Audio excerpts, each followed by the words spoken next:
Olá, pessoal! Estamos mais uma vez aqui para mais uma videoaula. E nesta videoaula, como vocês observaram, né, para quem assistiu a aula passada, vocês observaram que nós encerramos o capítulo, não é isso? Encerramos o capítulo, né? O capítulo 8, exatamente, encerramos. Então, o que eu resolvi fazer? Como a gente ainda tem essa aula de hoje e a aula da próxima semana eu vou fazer uma revisão, tá? Revisão exclusivamente para a prova. Essa aula de hoje eu resolvi fazer uma aula do ano todo, com conteúdos do ano todo, tá? Por quê? Eu sei que as coisas foram difíceis, que a gente não teve, nem nós professores pudemos fazer o que nós queríamos, o que nós tínhamos em mente, e nem vocês aprenderam como talvez, né, quisessem ou como mereciam. Então, eu vou fazer um lembrete aqui de todo o conteúdo do ano, tá ok? Só para ficar como lembrança mesmo, porque eu sei, assim, muitos realmente, quem fez todas as tarefas, gente, a gente pode ver pelas notas que a pessoa conseguiu fixar alguma coisa, né? Pode ter alguma coisa que tenha dúvida, sim, mas conseguiu fixar a maior parte do conteúdo. Embora eu não consigo responder questão tal, mas você tem uma noção daquele conteúdo, você sabe do que se trata, tá? Por exemplo, se falar sobre escalas cartográficas, eu sei o que é escala. Escala é aquela que a gente resolve para saber quanto que o mapa foi diminuído ou aumentado. Pelo menos você tem uma noção, você pode não saber resolver a questão, tá? Então, mas eu vou fazer essa revisão porque eu sei que tem gente que nem não lembra mais de nada, nada, nada. Então, a gente vai ver desde o início, tá? Vamos lá. Eu coloquei aqui o sumário do módulo 1, só para a gente ir acompanhando o que foi que a gente viu. O capítulo 1, que foi o capítulo da primeira prova, a gente ainda viu em sala de aula e fizemos prova, foi tudo presencial, na verdade. Então, o que se tratava o capítulo 1? Então, o capítulo 1 tratou da questão da Terra e os seus movimentos, noções básicas, né, sobre Terra, os movimentos de rotação, movimentos de translação. Devido a esse movimento, a gente termina vendo também as zonas térmicas, né? Porque a Terra recebe incidência solar, né? E por isso sua temperatura muda, exatamente devido a esse movimento. Ela não está parada. Então, como está em movimento, tudo muda. E vimos também aquele pedacinho de origem da Terra, né? O tempo geológico, o tempo histórico, de como tudo começou. E no capítulo 2, foi mais uma continuação do 1, né? Aí a gente já pôde ver a questão de orientação e localização, né? Os pontos cardeais, a rosa dos ventos, as coordenadas. Aí, quando eu já tenho orientação e como eu sei os pontos cardeais, eu já posso criar mapas. Aí veio aqui as diferentes maneiras de representar a Terra, tá? Então, sobre os movimentos. Eu botei essa imagem aqui do livro de vocês, tá? Mas o texto, ele começa falando, na página 328, ele começa falando do movimento de rotação. O que é o movimento de rotação? É o movimento em que a Terra faz ao redor do seu eixo. Então, ela gira em torno do seu eixo. É como se eu estivesse rodando sozinha aqui. Tô bem aqui no lugar e eu começo a girar uma cadeira. Pronto, rodando, girando ao redor do seu próprio eixo. Esse é um movimento de rotação. Quanto tempo dura esse movimento de rotação? 24 horas. Dá origem a quê? Qual é a consequência? Os dias e as noites. Se eu sair aqui, rodei é meio-dia, rodei mais um pouco é noite, rodei mais um pouco madrugada, mais um pouco manhã, e assim, só girando, tá mudando de dia para noite, tá? Tá na página 328. E aí vem essa imagem aqui, ela mostra, né? O eixo da Terra, tá vendo essa linhazinha aqui verde? Esse aqui é o eixo dela, então ela gira, né, ao redor do seu próprio eixo. Isso é movimento de rotação, tá? Dá origem a quê? Dá origem a dias e noite. Dura quanto tempo? 24 horas, tá ok? E aqui, e na página 329, fala sobre o movimento de translação. Movimento de translação é o movimento que a Terra faz ao redor do Sol. Então, ao mesmo tempo em que ela está girando ao redor do seu eixo, ela também está girando ao redor do Sol. Nesse movimento, quanto tempo dura?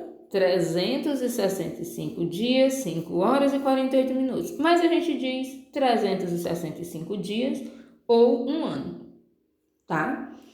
E qual a consequência desse movimento? As estações do ano. Cada períodozinho cada espaço que ela anda é uma estação. E aqui o texto está mostrando aqui, ó. Então a Terra está bem aqui, né? Aí ela veio, parou bem aqui. Então daqui de onde ela estava para cá foi uma estação. Aí aqui ela veio aqui para baixo. Aí ela tá bem aqui e depois ela volta para o mesmo lugar. Tá entendendo?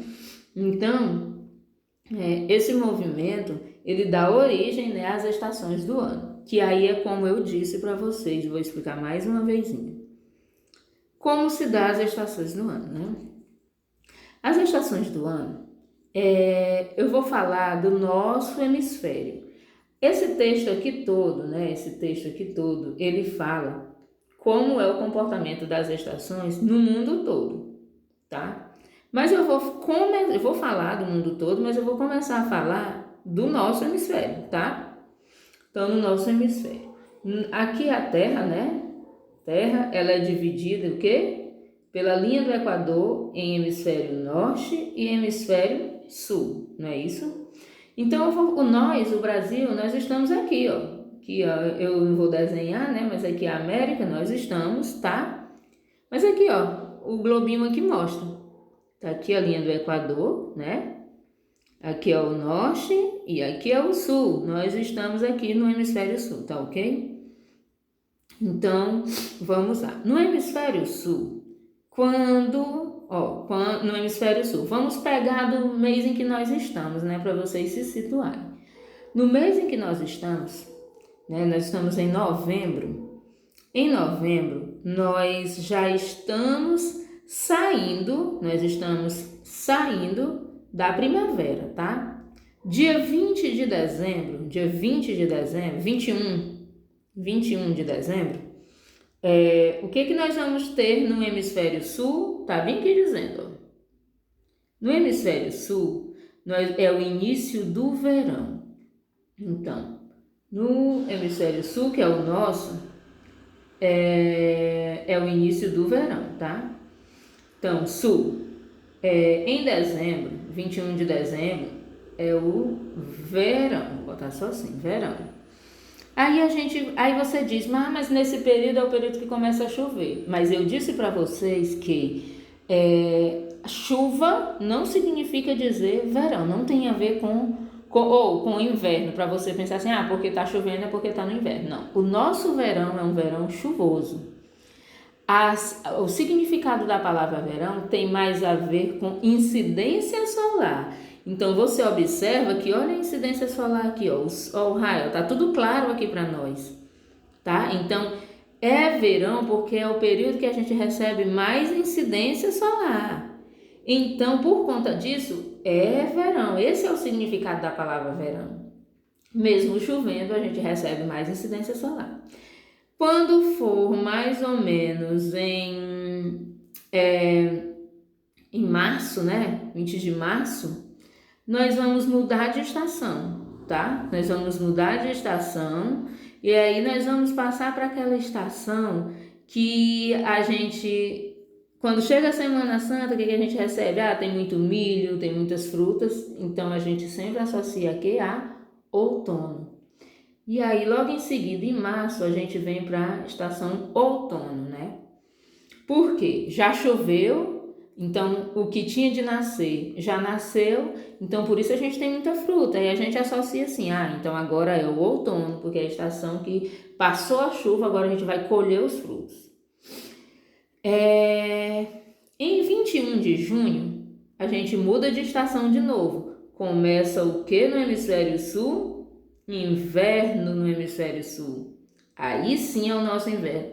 Mas o nosso inverno nem chove. Não chove, mas a palavra inverno significa dizer que a gente recebe o quê? Pouca incidência solar. Olha só como está escuro. Então, quem recebe mais incidência solar é esse ladinho aqui que está mais claro. Não é que a gente não tenha sol, a gente recebe pouca iluminação. Por conta disso, mesmo não chovendo, é o nosso inverno, tá? E aí, quando for em 23 de setembro, a gente muda de estação novamente para a primavera. Primavera, por quê? Aí diz assim, por que associa a primavera à flor?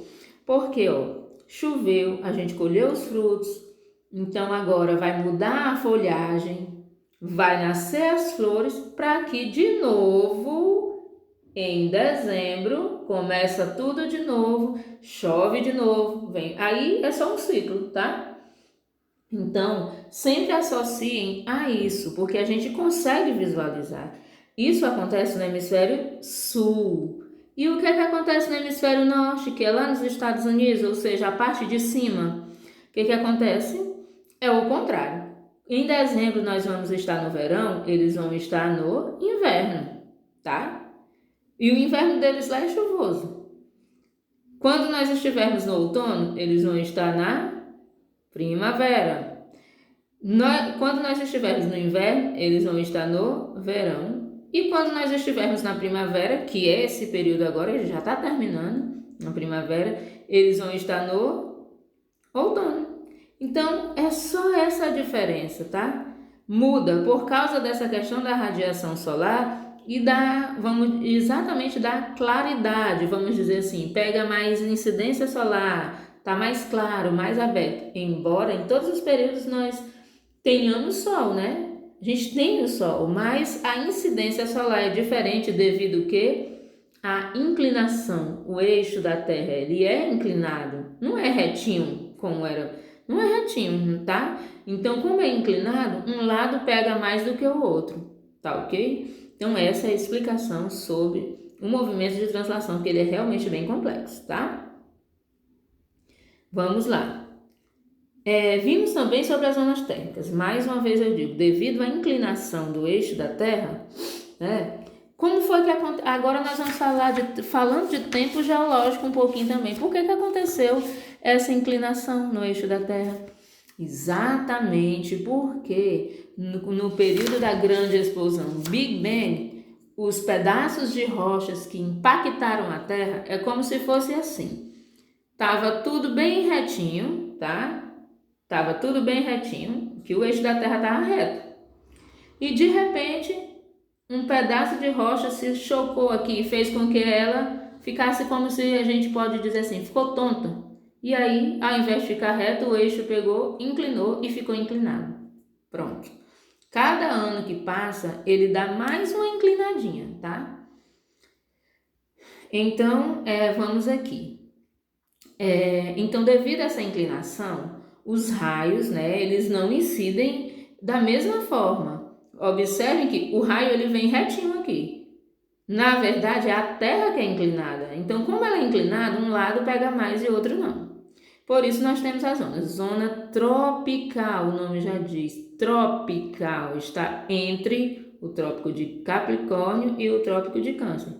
Essa zona aqui, que eu não vou nem riscar porque já está tudo tão marcadinho. Essa zona é uma zona mais quente, mesmo com toda a inclinação. Tanto faz se inclinar para esse lado ou se inclinar para o outro, vai estar pegando sol. Sempre essa zona aqui, ela vai pegar sol. Então, a zona tropical é uma zona mais quente, é a zona mais quente da Terra, tá? Mesmo mudando a estação, como é o nosso caso aqui no Brasil, principalmente no Nordeste, mesmo mudando a estação, a gente tem um período chuvoso tão pequeno que dá saudade. E temos a zona temperada, o nome já diz temperado, nem é frio, gelado, gelo, também não é quente, né? Não é uma zona tórrida, né? Muito quente. É temperado, é o meio termo. E temos a zona polar, que essa é gelo, que mesmo com a inclinação, tanto faz de um lado quanto do outro, vai estar sempre gelo, tá ok? Essa é a explicação. Nós vimos também fusos horários. Fusos horários. Inclusive eu trouxe aqui só para fazer um lembrete mais uma vez. O que é que nós temos? Nós temos os fusos horários, né, são divisórias que foram feitas baseado em quê? O movimento de rotação, ele não dá ideia de 24 horas? Tá, mas como é que eu sei que eu tenho que dividir aqui? Como é que eu sei dessa divisão aqui para os fusos horários? Tá? Como é que eu sei? Olha, é aquela explicação. A Terra, né, toda é uma esfera, então ela tem quantos graus? 360. 360 graus. Dividido por 24 horas, que é o movimento de rotação, né, que é a duração de um dia, dá o quê? 15. Resultado dessa divisão é 15. Então, eles deduziram, então, cada tracinho desse, cada espaço desse, vai ser 15 graus. Cada espaço tem 15 graus. Então, a gente vai dividir isso aqui em 15, de 15 em 15. Aí você pode dizer assim, mas lá na coordenada geográfica, às vezes está de 20 em 20, às vezes está 20, 40, mas é na coordenada geográfica, que fuso horário é sempre de 15 em 15. Vamos lá. Desculpem. Aí eu coloquei o quê? Como é de 15 em 15, eu tenho o marco zero, né? O 0 grau. Do zero, o próximo vai ser quanto? 15, se eu já falei que é de 15 em 15. 15 para um lado, 15 para o outro. Qual o valor aqui do próximo? 15 mais 15, 30. Aqui também 30. 30 mais 15, 45. Aí eu boto aqui. E assim sucessivamente. 45 mais 15, 60. Que eu não coloquei aqui, mas vocês já viram essa aula. Então, vai de 15 em 15, de um lado e do outro. E então, como é que eu sei a questão do fuso? O fuso é o seguinte, você vai, se eu estou aqui no Brasil, eu quero saber que hora é mais ou menos aqui na Austrália, o que é que eu vou fazer? Daqui para lá, do Brasil para lá, eu vou fazer o que com as horas? Tá vendo o maisinho aqui, ó, nos números? Eu vou somar. Então, se são 10 horas aqui, mais ou menos bem aqui nesse fuso, 45, aí eu vou 10, 11, 12, 1, 2, 3, 4, 5, 6, 7, 8, 9, bem aqui nesse. Ou melhor, eu falei 10 horas, desculpem, 10, 11, 12, 13, 14, 15, 16, 17, 18, 19, 20, 21. 21, gente. Eu que tava contando como se fossem como se não fosse 24 horas. Então, 21 horas. Se fosse o contrário, se fosse da Austrália para o Brasil, eu ia fazer o quê? Diminuir. Pronto. Por isso que tem o sinal de menos aqui, tá ok? Então, é assim que se resolve uma questão de fuso horário. Claro que nas questões a gente sempre fez. Tá num lugar aqui, fez uma parada em outro. Aí você soma com essa parada, né? Que nós não vamos aqui voltar no conteúdo todo. Seguindo. Agora, aí vimos na sequência coordenadas geográficas. Coordenadas geográficas já foi o que? Capítulo 2. Coordenadas geográficas, pontos cardeais, tudo isso eu vou explicar nesse mapa mundi aqui, tá? Como é? Primeiro a gente pode dizer assim, antigamente a gente não sabia como se localizar. E aí foi seguindo as estrelas, o sol, e aí a gente foi se baseando. Aos poucos a gente começou a usar os pontos de referência. Tu mora onde? Ah, eu moro ali ao lado daquela farmácia. E aos poucos a gente foi. E logo em seguida a gente foi criando, né? A partir do Cruzeiro do Sul, né? Daquelas estrelinhas que temos no céu, nós fomos criando os pontos cardeais. Quais são eles? Cardeais. Norte. Ai, deixa eu pegar a caneta.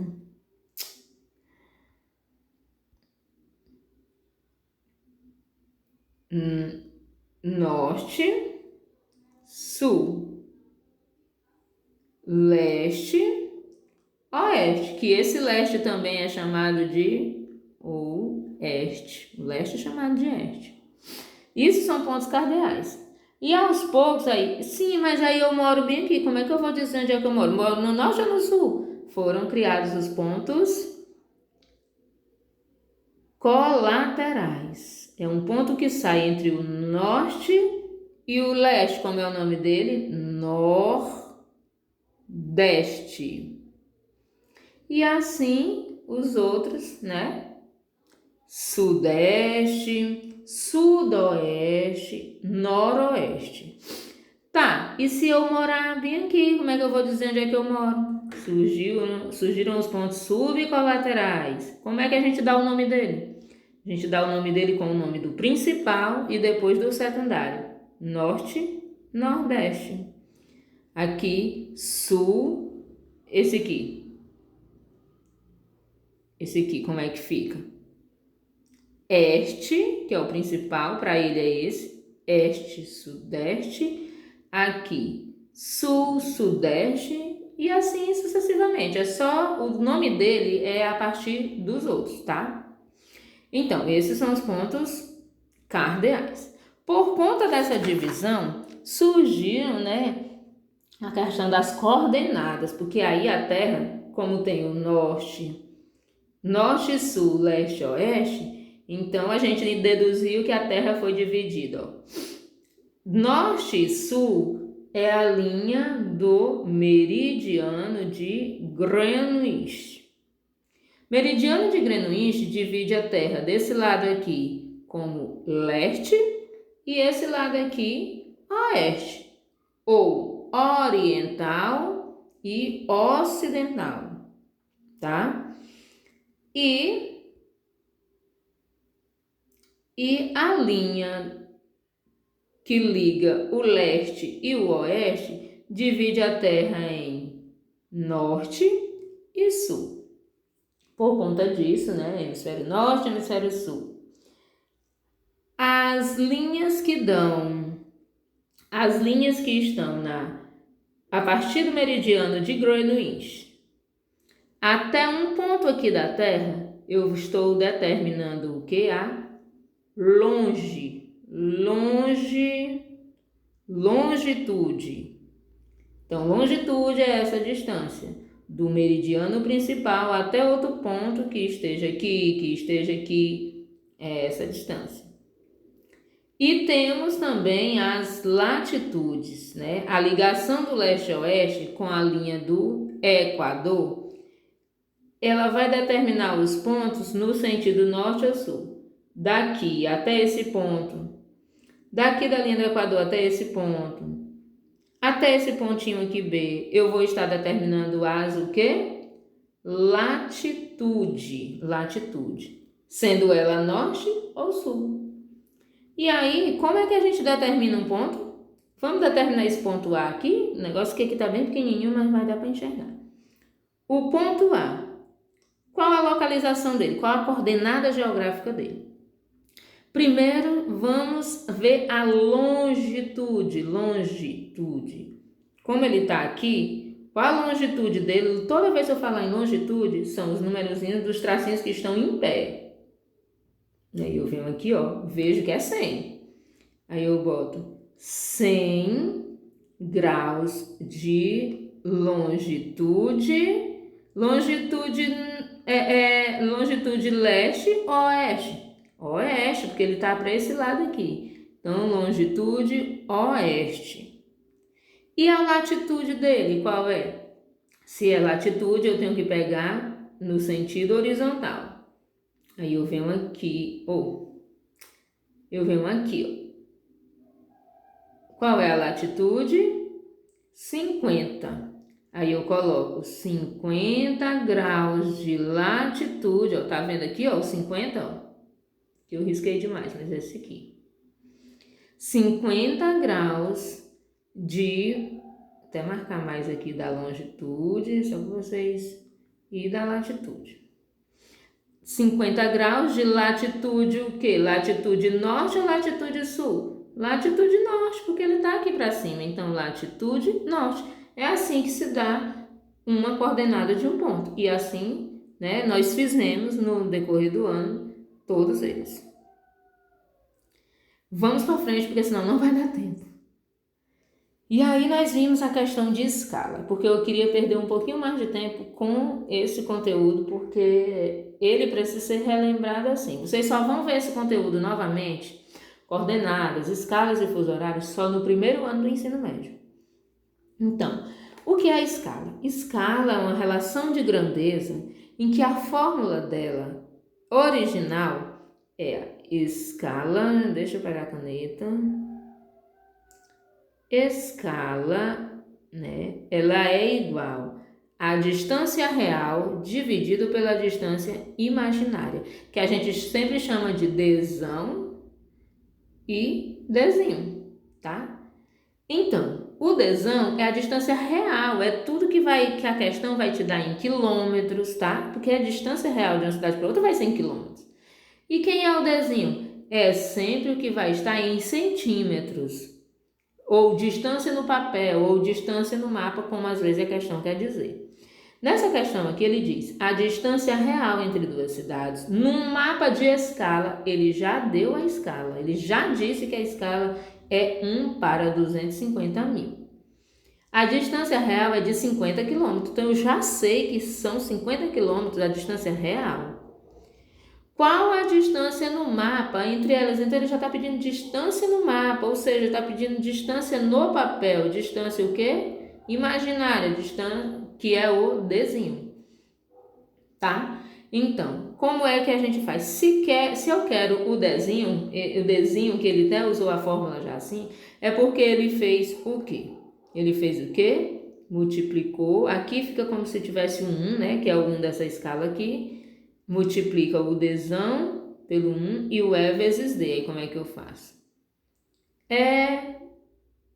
E vezes D é igual a dzão vezes o 1, dzão.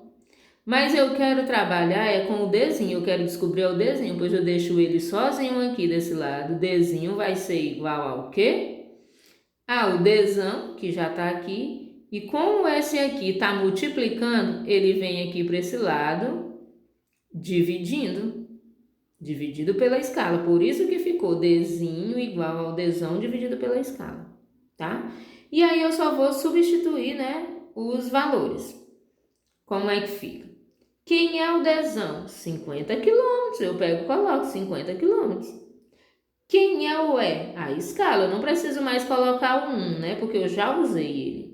Então, mas eu posso dividir quilômetros por centímetro, que a escala é sempre em centímetro. Não, eu tenho que converter de quilômetro para centímetro. Como é que eu faço? Eu acrescento 5 zeros. Coloquei o 50 e acrescentei 1, 2, 3, 4, 5 zeros.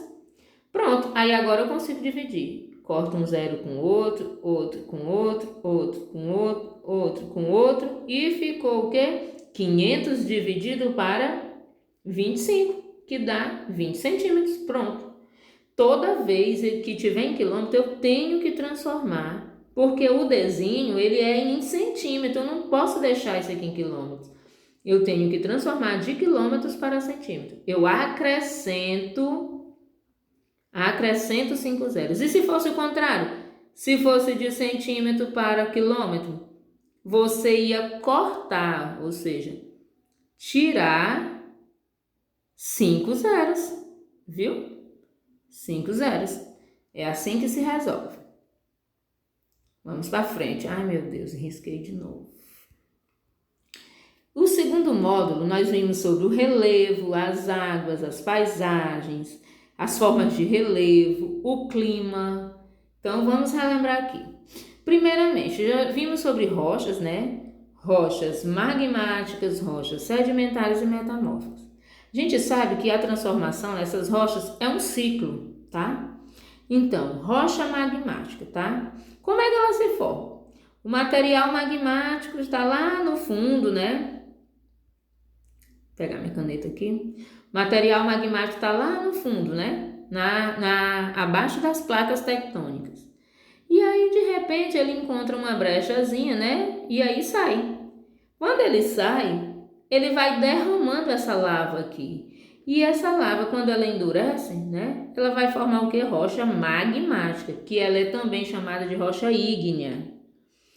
Aí ela vai endurecendo, ela vai sofrendo erosão, vai sofrendo sedimentação, ou seja, mais poeira, restos vão se sedimentando, né? Vai formando os sedimentos. E aí ela vai formando o que depois, quando ela já está bem consistência de rocha, forma rochas sedimentares, porque juntou com sedimentos. Mas aí essa rocha sedimentar, ela sofre o que? Pressão, a temperatura alta, sol, radiação, vento, ela começa a se desmanchar, se metamorfizar. E aí esses restos, né, por exemplo, um arenito, ele vai se desmanchando, ele vai formar o quê? A areia, por exemplo, metamórfica, ela se metamorfizou, se desmanchou. Quando essa rocha ela vai aderindo ao solo e ela vai infiltrando novamente, ela está de novo debaixo da terra. Ela se mistura novamente com a lava que começa a sair, começa todo o ciclo novamente, tá? Claro, é como mostra aqui, uma rocha sedimentar, ela pode sofrer uma erosão e de novo ela endurecer e formar de novo rocha sedimentar? Pode sim.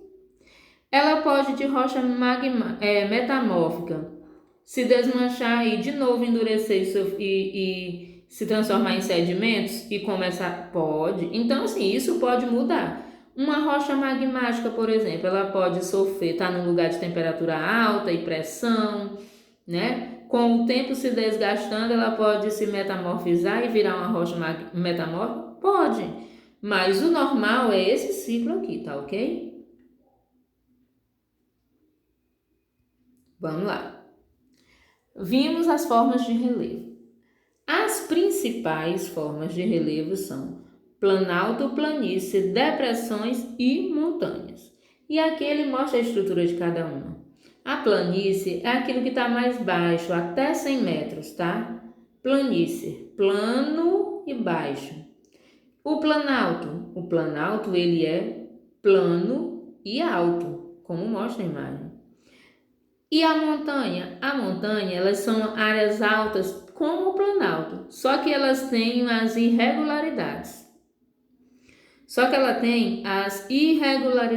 O planalto, ele é plano e alto.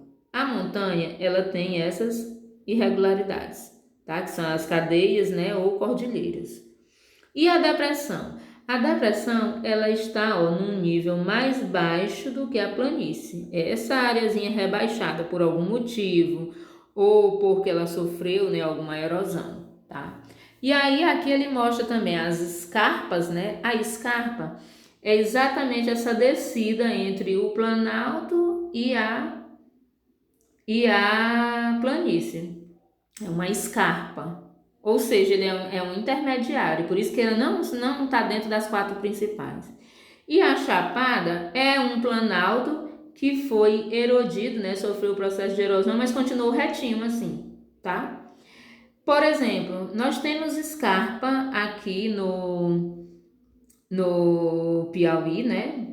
Entre Piauí e o Ceará, que é a escarpa que a gente chama de Serra da Ibiapaba. Aquela serra que a gente vê, que a gente passa por ela quando vai para o Sítio do Bosco, em Tianguá, ou quando a gente vai, o trecho ali de Ubajara, quando a gente vai para Fortaleza, a gente tem que passar por ela, tá?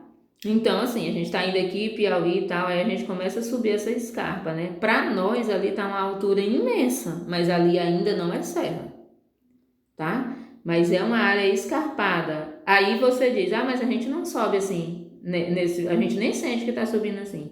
Não, porque foram criadas as estradas e a gente vai subindo assim. Ultrapassou ela, pronto, desceu e aí vai para Fortaleza. Por isso que você não sente. Na verdade, esse lado íngreme dela aqui é virado para o lado do Ceará. É como se ela estivesse aqui, ó. A gente vai numa subida suave, né, até o Piauí. Quando chega no Ceará, em Tianguá, aí ela tem essa descida assim, como tá mostrando aqui. E aí a gente não sente que tá descendo assim de uma vez, né, quase de cabeça para baixo. Não, a gente não sente porque foram criadas as estradas. E aí depois a gente já tá lá embaixo, entenderam? Então, nós temos uma escarpa que a gente chama de serra, mas que não é serra, tá? Continuando. Vimos também a questão das águas. Como que tudo se resume, a formação dos rios, tudo se resume com este ciclo da água. Como é que acontece o ciclo da água? Tá, aqui nós temos as águas, né, o oceano, e devido à radiação solar, ai gente, eu gosto de riscar. Devido à radiação solar, né, tá aqui o solzinho aqui, radiação solar fez com que essa água evaporasse, as plantas transpirassem, e aí vai formando o quê? Nuvem. Ela vai se enchendo, até o momento que ela não consegue mais se suportar lá em cima, cheia, aí acontece o quê? A precipitação, chuva. E a chuva cai. Quando ela cai, uma parte dela fica aqui, ó, nas folhinhas das árvores, né, na copa das árvores, e outra parte pode infiltrar, outra pode cair diretamente nos rios e lagos, né? Aí as que vão escorrendo aqui pelo solo, elas vão procurando um meio de infiltrar, e essa que infiltra, se tem um rio, ela fica logo aqui no rio. As que conseguem filtrar bem mesmo formam os lençóis subterrâneos. E as demais vão a água ela sempre procura um lugar para ela escorrer.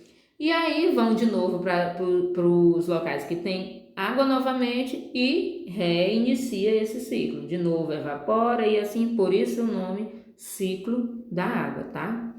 Então não esqueçam que tudo se resume em ciclo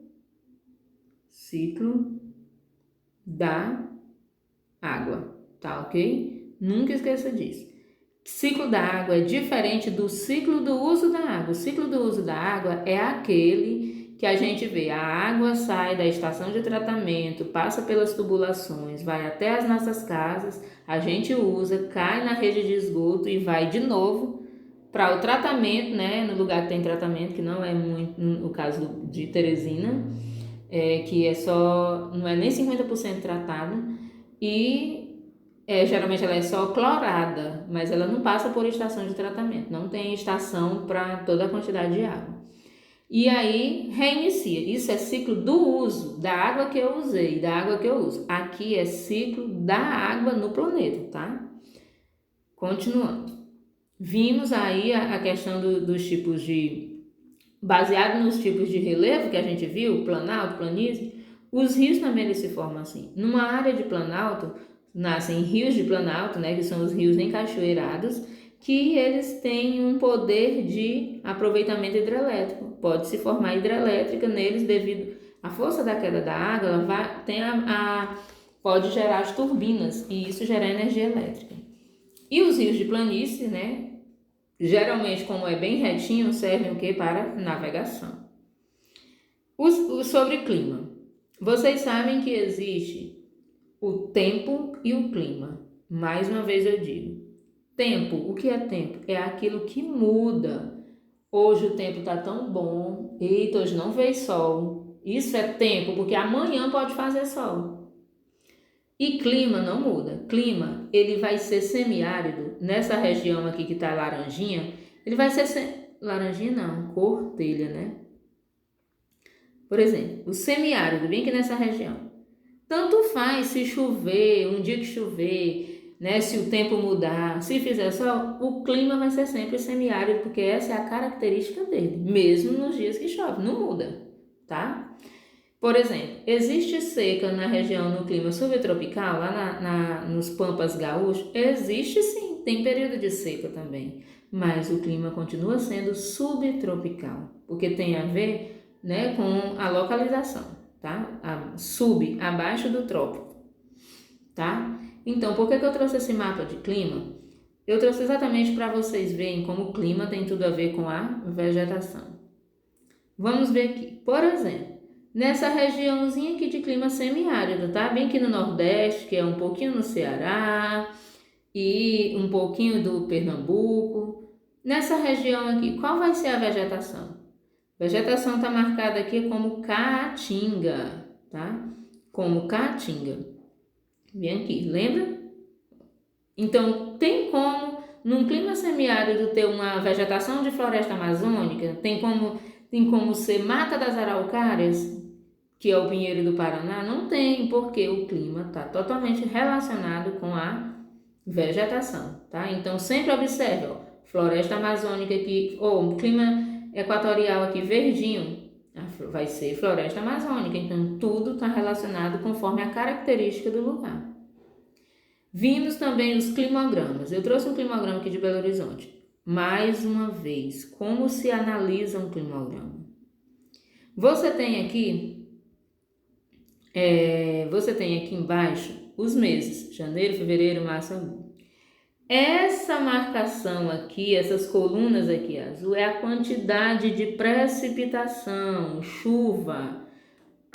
Para eu saber, choveu mais aqui em janeiro e qual foi o mês que choveu pouco? Esse aqui, gente. Tá? Então, isso é pra gente ter só noção da coluna de chuva, da quantidade que teve. E assim, e esse lado aqui, 25, 20, o que isso é o que? Temperatura. E esse outro lado aqui, esses números maiores, é a quantidade de milímetros de chuva. Por exemplo, em janeiro chove o que lá? 300 milímetros de chuva, tá?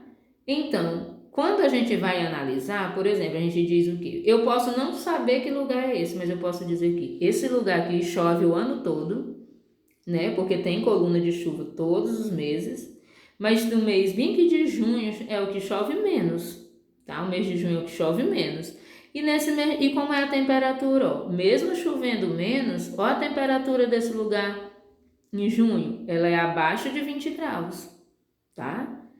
E no mês que chove mais, por exemplo, o mês que chove mais é dezembro, ó, passou dos 300 milímetros, mas a temperatura vai para quanto? Acima de 20, tá? Verão, né? Que é a nossa característica. Então, embora eu não saiba que lugar é esse, mas eu analiso olhando para o que o climograma, o gráfico está me dizendo, tá ok? Então, é assim que se analisa um climograma.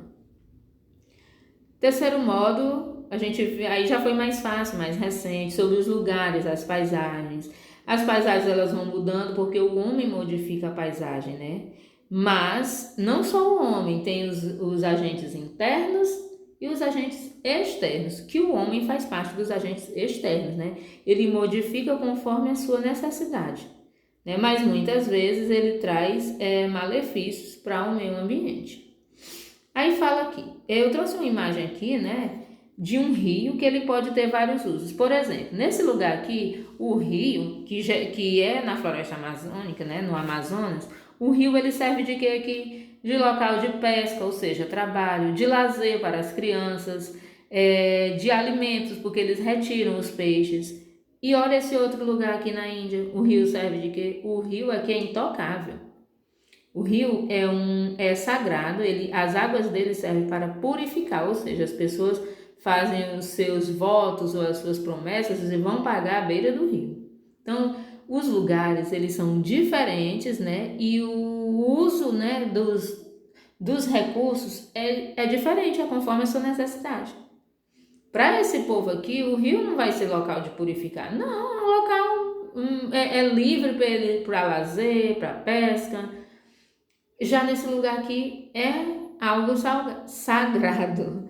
Então, isso muda conforme o local e conforme o seu objetivo. Aí nós vimos que a paisagem, o homem ele modifica, né? Como a gente já disse, conforme a sua necessidade.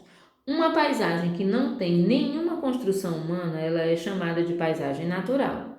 E uma imagem que, embora seja linda, mas já tenha algo modificado, mesmo a construção de uma estrada, ela é a chamada paisagem modificada ou paisagem cultural ou humanizada, como os livros mudam, né, conforme. Então pode ser paisagem modificada, paisagem artificial, paisagem humanizada ou cultural, tudo significa paisagem modificada, tá ok? E aí vem quem modifica?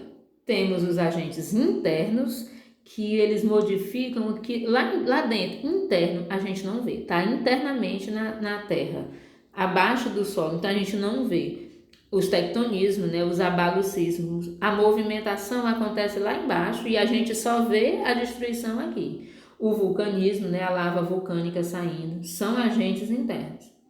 E temos os agentes externos, esse a gente vê, por isso que é o nome externo, fora. A gente vê o vento, a água da chuva, a água dos rios, a neve e o que não está colocado aqui, o próprio homem, que é um agente externo também. Modifica o relevo. E aí nós vimos as relações, né, de um agente da natureza com o outro. Por exemplo, qual a relação da temperatura com o relevo? Aqui mostra. Quanto mais alto, mais vai aumentando, vai diminuindo a temperatura. O texto de vocês, nesse capítulo, ele diz: quanto mais alto vai ficando, mais frio é o local. Olha o exemplo que eu sempre dou do sítio do Bosco, da Serra Ibiapaba, né, que é a nossa serra, entre aspas. Por que o Piauí é quente, outras áreas do Ceará é quente, mas só naquele trechinho lá de Tianguá, de Ubajara é frio? Por causa da questão da altitude, o relevo. O relevo, ele tem ele faz esse jogo, né, com a questão da temperatura, né? E outros agentes também que se interagem, por exemplo, as correntes marítimas, num local que é a beira-mar, vai ter sempre uma sensação térmica melhor do que um local que não está à beira-mar. Exemplo disso temos Piauí, Teresina quente, tal, pouco vento, mas quando a gente vai para Luiz Correia a gente sente mais. Por quê? Por causa da questão das correntes marítimas.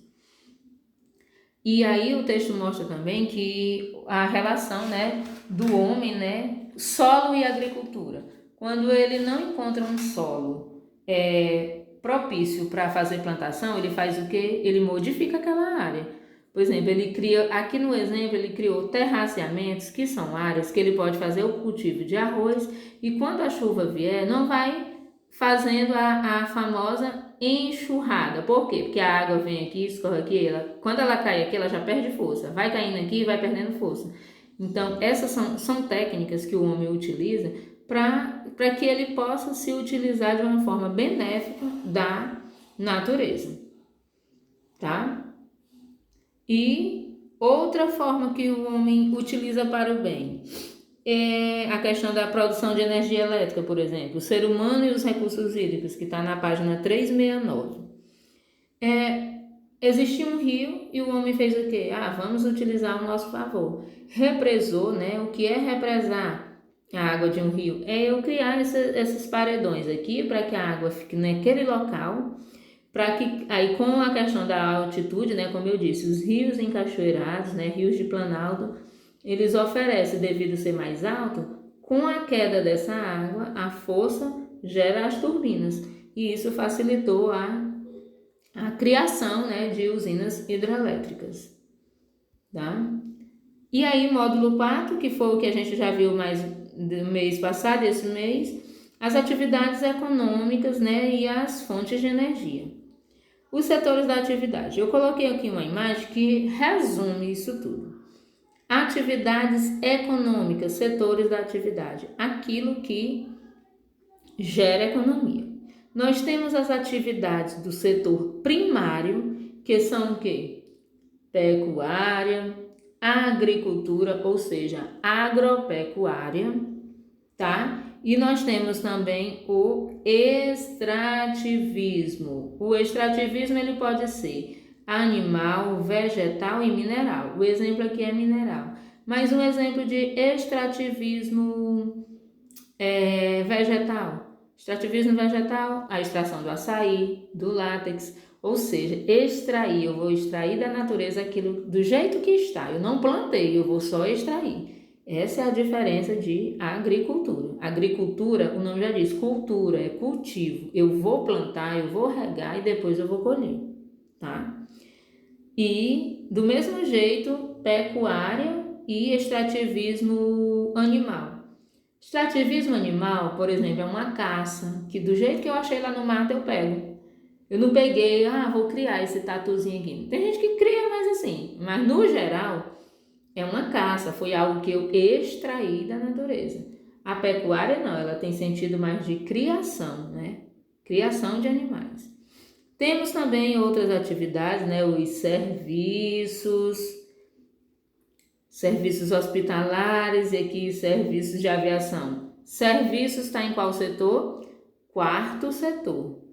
Então, digo de novo, tem livro que traz serviço junto com o comércio como sendo o terceiro setor, mas outros livros, né, trabalham como serviço sendo o quarto setor e o comércio sozinho no terceiro setor.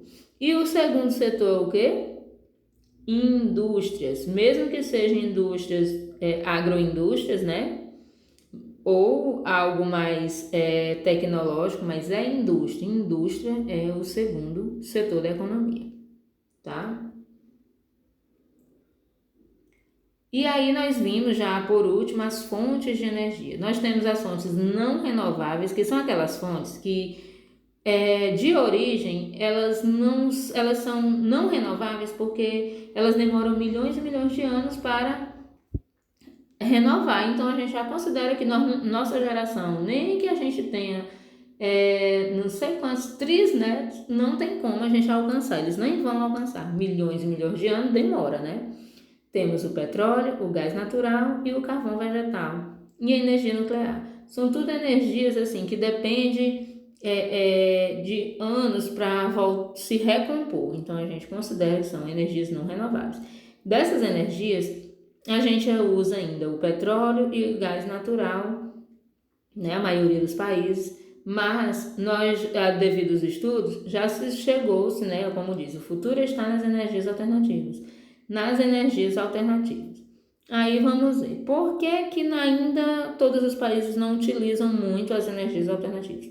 O Brasil, por exemplo, utiliza a hídrica, né, usinas hidrelétricas, usa também a eólica e a solar. Mas por que e também usamos a biomassa, lembra da mamona, né, o etanol, que a biomassa, né, é retirada exatamente desses recursos vegetais que nós temos. Mas por quê? O texto fala sobre os impactos. Mesmo sendo energias alternativas, muitas delas, né, como por exemplo a eólica e a solar, é muito barato, você economiza muita energia, mas tem a desvantagem de ser muito caro para implantar, entendeu? A desvantagem geralmente é essa, muito caro. Qual é a desvantagem, por exemplo, da biomassa, já que ela utiliza de restos de lixo orgânico? Deveria não ter desvantagem, mas tem. Por quê? Porque o resto orgânico, depois que ele é processado, por exemplo, a cana-de-açúcar processou, tirou o álcool, tirou o açúcar e o álcool, aquele resto ali, ele não pode ser jogado em qualquer local, porque ele pode contaminar os rios, contaminar o lençol freático. Então, tudo isso das alternativas, a que ainda é um pouquinho mais barata é a hidrelétrica, a hidráulica. É por isso que rios, né, ou locais que tem muitos rios, como no caso do Brasil, se utiliza bem mais dela. Porque ninguém ainda tem condição, por exemplo, eu não tenho condição de comprar placas voltaicas para captar energia solar. É muito caro. Então você faz um gasto muito grande em só naquele momento ali. Mas claro que depois você vai lucrar, porque você vai gastar bem menos com energia, tá ok? E mais uma vez nós temos a atividade. Eita, professora, a mesma atividade, por que relato de aula? Bem, gente, eu não vou passar questões, 10 questões, faça isso, o que é isso? Eu prefiro que você me diga o que você entendeu dessa aula. Se você não tiver entendido nada, você diga, professora, pode colocar no seu relato de aula. Li o texto, revi tudo, assisti a videoaula e mesmo assim não entendi nada, e eu não entendi isso e isso, aí você pode me procurar que a gente tira todas as dúvidas, tá ok? Mas a princípio eu quero que você me diga, que você anote os pontos que você entendeu e também aqueles que você não entendeu. Fica muito mais fácil para eu saber o que o aluno está captando. Mas só consegue fazer isso quem estuda, quem lê o texto e quem assiste às videoaulas, tá ok? Próxima aula, que é a aula 22, eu já coloco ela como nome de revisão, que já é a revisão para a prova. Então, façam essa atividade, tirem a fotinha e me enviem como vocês têm feito. Pelo menos a maioria, né? Boa parte da turma tem feito. Tá? E o sexto ano está de parabéns por isso. Fiquem com Deus e até mais.